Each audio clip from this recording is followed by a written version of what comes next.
Welcome to 35 West. I'm Chris Hernandez-Roy, Deputy Director of the Americas Program at CSIS and co-host of the 35 West podcast. With how professional the Mexican government. Are we ready? I don't reform think. trends in Argentina. Right. And that's what happened. Role at all in the NAFTA negotiation. Welcome to 35 West. I'm Chris Hernandez-Roy, Senior Fellow and Deputy Director with the Americas Program at CSIS and the co-host of the 35 West podcast. Firearms trafficking is fueling violence across the hemisphere by providing criminal groups the arms and means necessary to violently expand their businesses, threaten citizens, and even challenge government forces. While the United States is by far the largest single supplier of firearms to Latin America and the Caribbean, a plethora of other sources, from unsecured military and police stockpiles to artisanal and 3D printed weapons to alternative suppliers in Turkey and Europe, all contribute to this challenge. Properly grasping the threat of firearms trafficking is further complicated by the difficulty of obtaining reliable data, as reporting systems and methodologies differ between countries, jurisdictions, and international observatories, and are sometimes hidden behind secrecy laws or legislative impediments, supposedly in the name of privacy.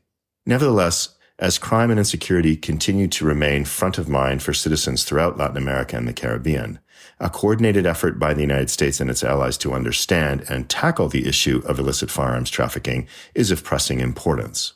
For this reason, we're honored to be joined today by Dr. André Servín Pont, Executive Director of the Economic and Social Studies Regional Coordinator, or in Spanish, the Coordinadora Regional de Investigaciones Económicos y Sociales, CRIES, and the head of the Small Arms Light Weapons Dashboard, a digital project with Florida International University that synthesizes data on arms seizures, thefts, and usages across Latin America.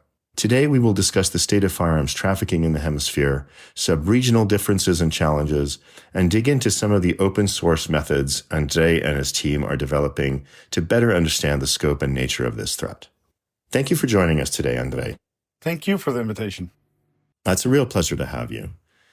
André, your dashboard presents one of the most comprehensive overviews of illegal firearms in the region. And you recently came out with an updated version, which, among other things, leverages artificial intelligence to increase the scale of information collection. Could you sketch a scene setter for our audience? What inspired this project, and how are you applying findings from this data set to assist governments in the region affected by arms trafficking? Sure. I think that the first thing that I want to point out here is we started this because we were trying to look at the data on weapons in the region. And one of the main difficulties that we were finding is, first of all, there was no standardization of the methodology or the way data was being collected by different governments, right? And we were almost completely dependent on governmental sources for this type of information.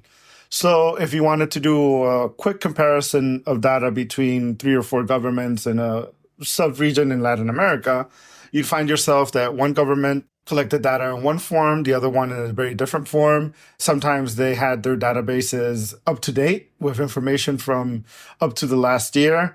Others had a delay in uploading the data of 8 years. So it made it very difficult for us to integrate that data and be able to compare it and then be able to look at the regional trends. Additionally to that, many times the type of information that was collected was a bit on the basic side. So maybe it was overall registration of pistols, for example, right? And just having that category alone wasn't sufficient to understand what type of pistols and where were they coming from, right? And then sometimes they did have aggregate information like the manufacturer, but not the make and model specifically that would allow us to have a better understanding of where those weapons came from. So the first thing that we want to tackle is like, well, how do we collect this type of information and have a standard methodology for all of Latin America and the Caribbean? And for that, we needed to do 2 things. On one side, develop this methodology and like, how do we categorize this information? How do we collect it? But also resort to open source data. And that way, we're not depending on government information that was provided to us, but rather we were able to collect it ourselves and process it and then develop the data set from there. What's been interesting since is that we've been able to cover the entirety of the region, and it's been a hefty process because there's a lot of incidents that are occurring, right? And we cover all types of incidents, but the main focus is seizures, because seizures allow us to identify specifically when an incident happened, where it happened, what was seized, who was involved, and all these other elements that are so important for the analysis, right? So using this and starting to collect, the first thing that we found were sometimes like challenges like, well, what do we do with this huge flow of information? And one of them was we had a lot of single pistol seizures, right? And having so many incidents of that type was not allowing us to see the bigger trends that we're relating to, for example, diversion of rifles or rifles coming from the United States and so on. So we had to make some decisions there. And actually, the dashboard, anybody who uses it will notice that there's no incidents that are covering seizures of only one pistol or one shotgun. And that's just to get a bit of clarity on the rest of the information is there, because if not, the number of incidents that we're covering would pretty much double. In terms of who we're tackling here in terms of an audience, right? I think that we're providing a tool that's focused in large part for researchers, for NGOs, for research centers, for academia.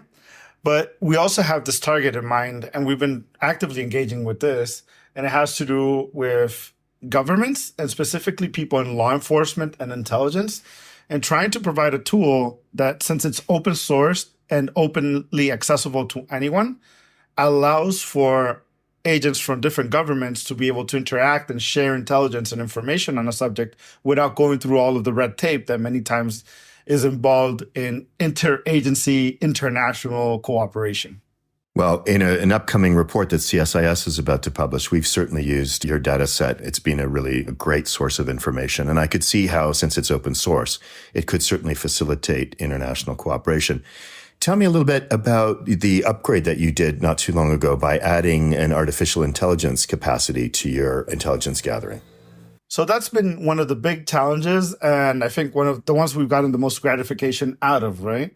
So we started developing this tool along with our partners over at FAU University throughout 2023, and we started implementing the scraping starting January 1st, 2024. So all the data that you see in the dashboard that's been collected since then has actually been scraped by the AI.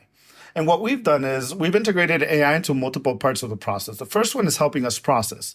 And what we did is we taught the AI how we were going through the internet trying to get hits on the different incidents that we were trying to identify. How did we scrape? Which was basically Google dorking techniques, along with a Twitter list and some specific pages and Instagram pages that we were following, and we were collecting the data from there.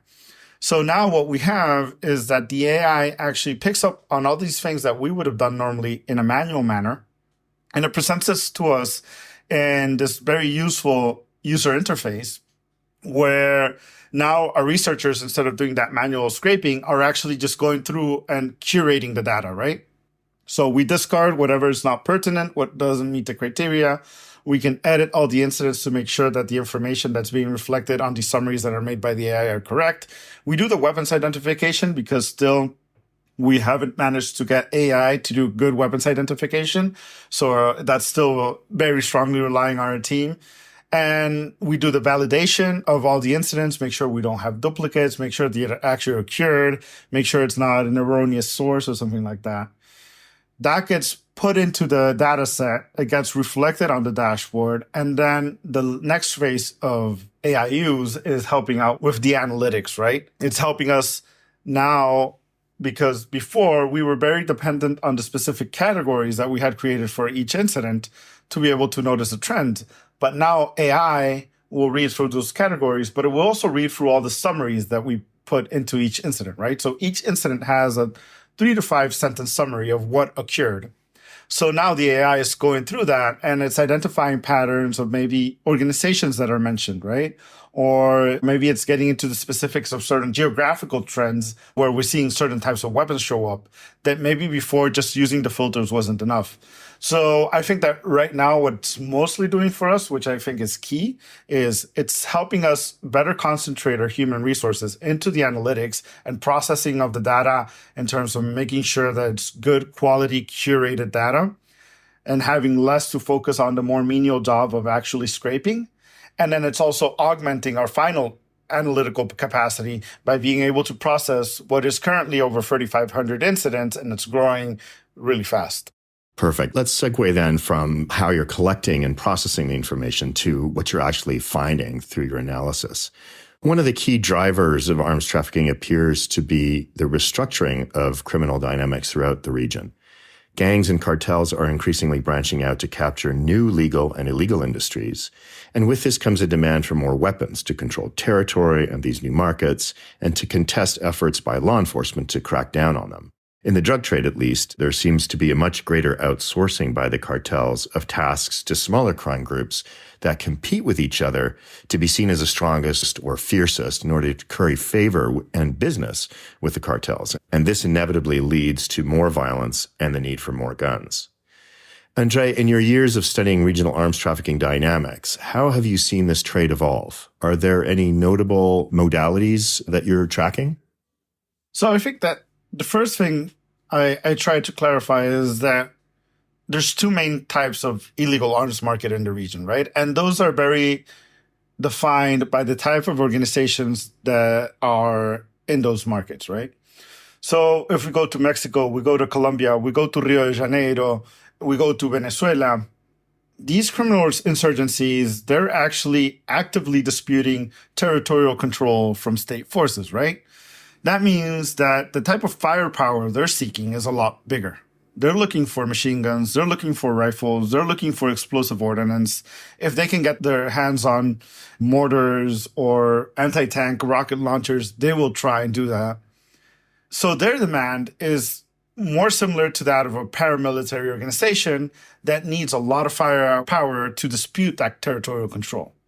Now, if you go to countries where criminal organizations are not actively disputing territorial control, let's say in Argentina, for example, criminal organizations here, they tend to not actively conflict with the police forces, even in the territories where they're operating, right? So they're looking for concealable weapons. And that's where you'll notice that the main demand for countries like Argentina is pistols, revolvers, sometimes a submachine gun here and there, or a rifle. But most of those cases it's not even to actively use, but more to show off on social media in front of the other criminal organizations, right? So that's like a first main difference across the region that's important because it really helps us understand what are the trends. And then from there, I would say that historically, the region was a lot more dependent on state-diverted stocks pouring into the market, right? So assault rifles coming from the military, pistols from the police forces, shotguns, explosive ordnance, like grenades, things like this, coming out of military stocks because of corruption mostly, sometimes also because they got captured or stolen.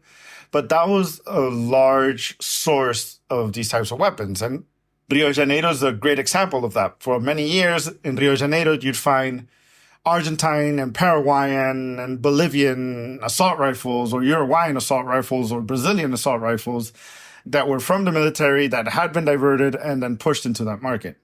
But as that demand continued to grow, and also an intent by these criminal organizations to modernize themselves, new alternatives started to show up. And one of the bigger ones has been the U.S. civilian market, especially with AR-15s. AR-15s are nowadays very cheap, accessible rifles, but they're still seen by many criminal organizations as status weapons because they're the ones that you see in movies used by the special forces and things like that.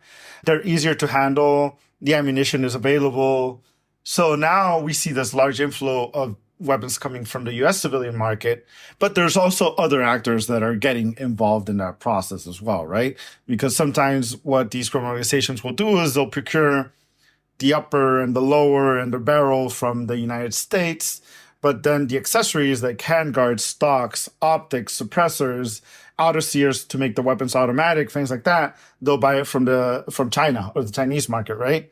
Or sometimes they won't be able to procure some of the parts like the lower, which is the regulated part in the US market, and they'll go to airsoft parts brought in from China or Taiwan, or they'll use lowers that are coming from Turkey that were actually manufactured for assault rifles there.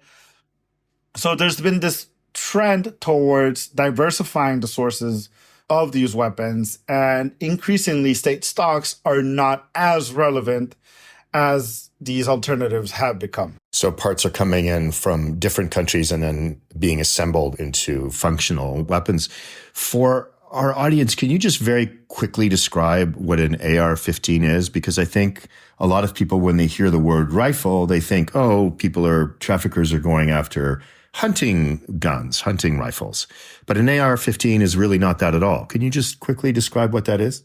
So the AR-15 was originally developed as a military rifle. It led into becoming the M16 and the M4 as in used by the U.S. military, and many militaries across the world nowadays use AR-15 pattern rifles. The ones in military use are select fire. It means you can fire semi-automatic or automatic, and they're fed by magazines that can be 20, 30, 50, 100 rounds. So this provides the user with a large amount of firepower. They can put down a lot of ammunition downrange, which is useful when engaging state forces. And AR-15s are very prolific in the U.S. market. They've become the most prolific rifle in the U.S. civilian market. The ones that are marketed in the civilian market are not automatic rifles, but there's ways to convert them. Although that's not the top priority for most criminal organizations. For them, the importance is being able to purchase these semi-automatic rifles that have this capability. And on top of that, they're rifles that are very modular, right? So you can purchase, for example, the registered part of an AR-15, the one that's serialized and requires a background check when purchasing, is the lower of the gun. So the upper, the barrel, all these things, they're not regulated, so they're easily accessible on the market without much traceability. And then these criminal organizations try and find ways to get the lower, which is serialized and traceable, find alternatives to it. And those alternatives can be using airsoft guns. They can be bringing the lowers from other parts of the world, like it happens with Turkish guns in Brazil that are assembled in Paraguay. Or sometimes, or a lot of times actually, they use what's called an 80% lower, which is that part that is usually registered, but it's not finished beyond 80%. Therefore, legally, it's not considered a firearm. Therefore, it's not serialized, and therefore, it's not traceable. We've heard that nowadays many criminal groups will be compensated for illicit goods, not with cash, but with weapons. Is this a trend you're seeing as well?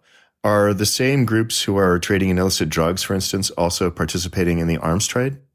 From the open source data that we gather, it's kind of difficult to identify that specific trend. What we can see is that the same routes are usually the ones that are being used, right? So on the same routes that you'll see the drugs coming in from Paraguay into Brazil are the ones that are also being used for the rifles. And sometimes these caches are going along with drugs.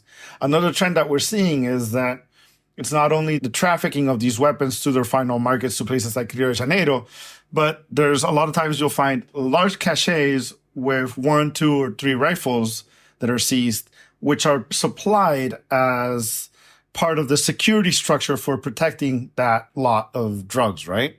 They're definitely going hand in hand in terms of like, how are these weapons being distributed, what channels they're using, how they're being trafficked, and what organizations are behind them.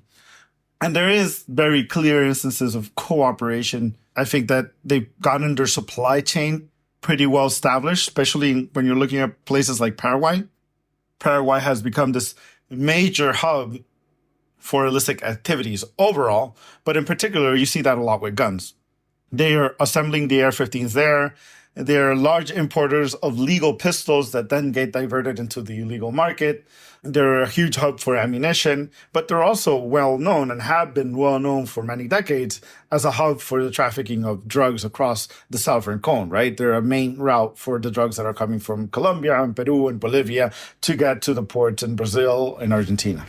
Another notable dynamic within the hemisphere has been the rise of artisanal firearms, accelerated by the growing accessibility of 3D printing technology. While these weapons vary tremendously in their quality and sophistication, what role do they play in the wider universe of illegal firearms in Latin America? So originally, a lot of the artisanal firearms were filling a gap for a demand that was not being met, right? So there was not enough guns in the illegal market to meet the demands of these criminal organizations. So they were going to alternatives. And some of the more rudimentary single-shot pistols that are made in someone's shed, right? But a lot of times we were finding crude yet very effective 9mm submachine guns, right? And that's because there's been a lot of experience that actually comes back from Second World War in the development of very cheap easy to manufacture submachine guns that could be mass produced, right? So there's a lot of signs of what are called many times tube guns, which is things you can make pretty much out of materials you can buy in a hardware store. And for a long time, that was sufficient to fill that specific gap. Somebody needed an automatic submachine gun, they could purchase that and have a relatively adequate firearm for those purposes. Now we're noticing more instances of 3D printing technology, and that 3D printing technology is trying to fill two gaps. One of it is parts that are regulated in the US market, so like frames for a pistol, some instances of AR-15 lowers, for example. So that's become an alternative. It's like, well, we print that part and then you can assemble the rest of the gun. But also, we started to see the appearance of some 3D printed submachine guns or carbines. The FGC-9, which is F gun control 9mm, it's a design that's proliferated around the world. We see it used actively, for example, in Myanmar. And this gun can be fully manufactured in somebody's house using a 3D printer and then some basic tools to do electromachining of a barrel and assembling of the bolt and things like that. So this is a really good alternative to building those crude submachine guns, in part because it's also very efficient in terms of cost. Once you've gotten the investment down of getting a good 3D printer, the cost of the materials is very small. We touched upon this earlier a little bit when you were explaining the sort of the two broad kind of categories of groups that are looking for firearms, those that are looking for more sophisticated weapons because they're challenging or they're seeking territorial control, and those groups that are really sort of operating kind of below the radar and perhaps are just interested in pistols. But the ascendancy of criminal organizations, it doesn't just threaten public safety. In some cases, it really affects the government's ability to administer its own territory. I think you mentioned Mexico earlier, but I'm thinking in particular of the news coming out of Haiti, for instance, where gangs have outgunned the national police and they, on a daily basis, showcase their firepower in an effort to keep the government, the very weak government, at bay, but also to deter the incoming international security assistance force that the country has requested in order to quell the gangs. As criminal organizations become more strident in their propaganda and efforts to challenge the state, can we expect to see even more demand for high-powered weapons and equipment? And how do other military-relevant technologies like drones play in these dynamics? I think for Latin America, for a long time, the issue of state forces being outgunned has been present, right? So let's remember early 2000s, late 90s in Rio de Janeiro, the military police having to resort to seize guns and military surplus to be able to have barely enough weapons to combat criminal organizations in that city. We look more recently towards Ecuador with its security crisis. The government has been pushing for legislation in order to be able to press into service guns that have been seized from criminal organizations. In Venezuela, the state forces very actively incorporate seized weapons into their own stocks, then use them in operations, right? Because there is that gap in capacities, and these criminal organizations are able to pay a premium for firearms, and they're able to procure them at a speed that's a lot more difficult for states, right? So, for example, and I like to cite this example specifically because it's very useful to understand how this can move an entire market. Assembling an AR-15 is something that can be done for around $500 to $600, right? A full AR-15, functioning, not the best quality, but a functioning rifle. That rifle in Rio de Janeiro can go in the market for $10,000, $12,000, $15,000, right? So the economic benefit for these organizations is huge, and their interest in making sure that that market is supplied is very high. Now, these are numbers that are many times unmanageable for a lot of the state forces that are trying to procure weapons, right? They're trying to go through long licitation processes, and they have to look for the best bidder. And, there's a lot of problems in those processes. So there's definitely an issue of how these organizations can quickly arm themselves and be in an advantageous position in regards to their counterparts in the state, right? Now, I think that the demand will continue to rise because the tendency, especially in these places where these criminal organizations are actively disputing territory is that they try to procure more and more means to be more combat effective. In Mexico, we see how they developed a whole range of armored vehicles that they actively employ in what nowadays look more like active military operations rather than criminal organizations operating on the ground. We've seen many countries in the region, Venezuela, Colombia, Brazil, where criminal organizations have procured anti-tank weapons, anti-aircraft systems, heavy machine guns, 50 caliber rifles in order to be able to counter armored vehicles, helicopters, and all these things that the state forces usually do have access to, and they don't. So there's definitely that demand there, and it will continue to grow there. What we need is a really large effort on behalf of states in order to try and control the stocks, because it's a lot easier to, of course, divert ammunition and grenades out of state stocks. But when you're talking about man-portable air defense systems or anti-tank rockets, well, that should have a lot higher degree of difficulty to divert. And that last element that you mentioned, I think, is key, the use of drones. We're seeing this actively in Mexico right now and in Colombia. FARC has been using drones. They've been matching this with a previous know-how, which is the capability to produce their own explosive ordnance. So FARC, for decades now, has been developing their production of mortars and grenades and other types of explosive ordnance. And now they can pair that with drones. And what's interesting is they're not just pairing that know-how that previously existed with the drones, but they're also using 3D printed technology to build that explosive ordnance that they then mount on the drones. And what happens is what I was just mentioning before. State forces tend to lag behind in that sense because now the Colombian armed forces had to go out and procure counter drone systems and develop doctrine around the use or countering of drones in order to be effective in their combat operations against these organizations. You mentioned at the beginning that the U.S. was really one of the major sources of the firearms that are trafficked throughout the region. And despite efforts by the Biden administration to address this problem, the U.S. and its partners in the region have a tendency to talk past each other when it comes to this issue.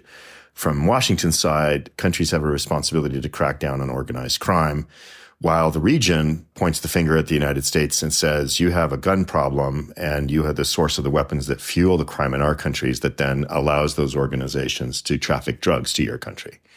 Andre, in your opinion, what's needed to meaningfully enhance cooperation between the United States and Latin America on the issue of firearms?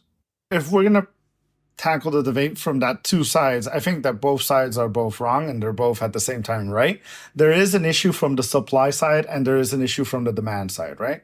So Latin America, as I was mentioning, is demanding a high amount of guns. And there's, of course, markets like the Rio de Janeiro market that pay a huge premium for these firearms. And then the United States provides with really cheap guns. And for a long time, the alternatives were, as I mentioned before, state diverted weapons. Colombia, for example, in the early 2000s, saw a lot of Chinese-produced guns being illegally imported into the country and provided to these criminal organizations. So the United States definitely has a problem in terms of how much weapons they can supply into the market. But the fact that they're coming down to Latin America in part has to do with ineffective policies also in countering these criminal organizations. And that creates a demand. So both sides definitely have a lot of responsibility in the problem. Now, how do we counter this? I think that the problem is that when we're dealing with these types of things, we're always, in Spanish, we'd say, we're always running behind the ball, right? While we're discussing what do we do with 80% lowers, which is a huge problem in U.S. legislation for Latin America because it's what's facilitating the access to a lot of these rifles in Latin America. Or we're discussing, hey, could the United States start considering barrels and uppers firearms, therefore to impose larger restrictions on the exports of these to the region?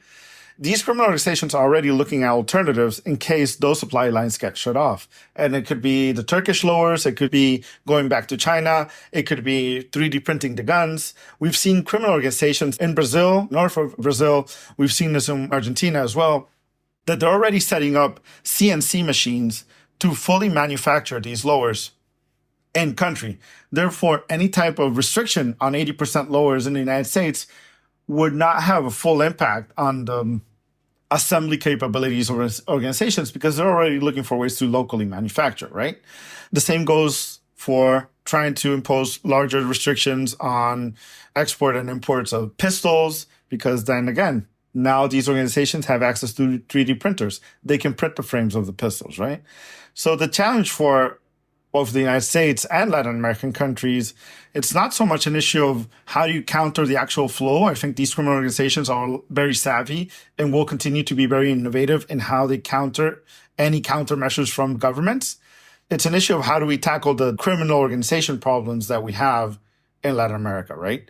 And as long as we don't reduce the overall demand for these weapons and are able to effectively counter these organizations, not just by the traditional recourse by states in the region is let's militarize security, because these criminal organizations are becoming increasingly capable in their combat operations. So we need to deploy the military.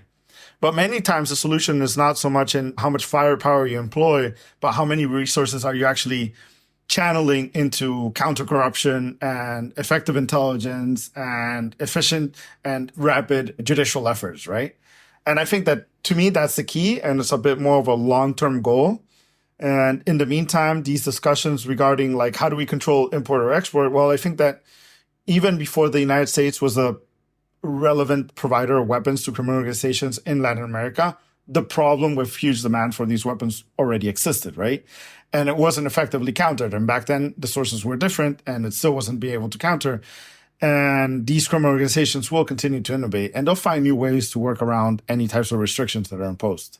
I imagine the answer to the next question is likely to be very similar to what you've just said, but you've talked about primarily U.S. weapons, but you've mentioned Turkish weapons, you've mentioned occasionally the availability of Chinese parts and complete weapons. But there's a fairly significant part of the trade in Latin America that's coming from European manufacturers, some of which, of course, are being exported to the U.S. and then trafficked from the U.S., but others that are being trafficked directly from Europe. Can you talk a little bit about cooperation between Latin America and European countries to disrupt the flow of arms from that continent? We find a lot of times HS pistols coming from Croatia, Glock from Austria, CZ coming from the Czech Republic, Turkish pistols and shotguns as well.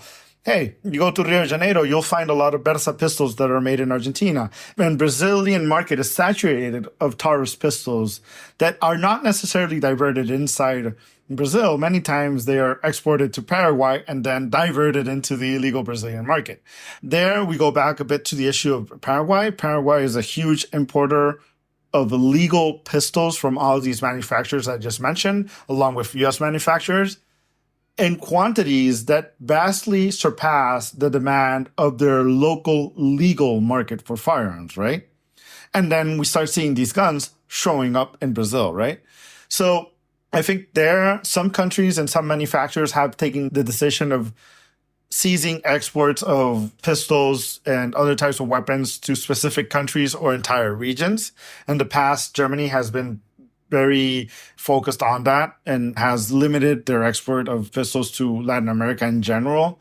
I think that's one way to go about it. The truth is that when those gaps are made, they go to alternatives. And that's how Turkey is in part dominating, not dominating yet, but it's taking a significant share of that market by providing weapons with little to no controls and at a very low price, which makes it very interesting. And these guns, you start seeing this problem. It's not just Paraguay now anymore. These Turkish guns are going into Central America. You're finding it in other parts of South America as well.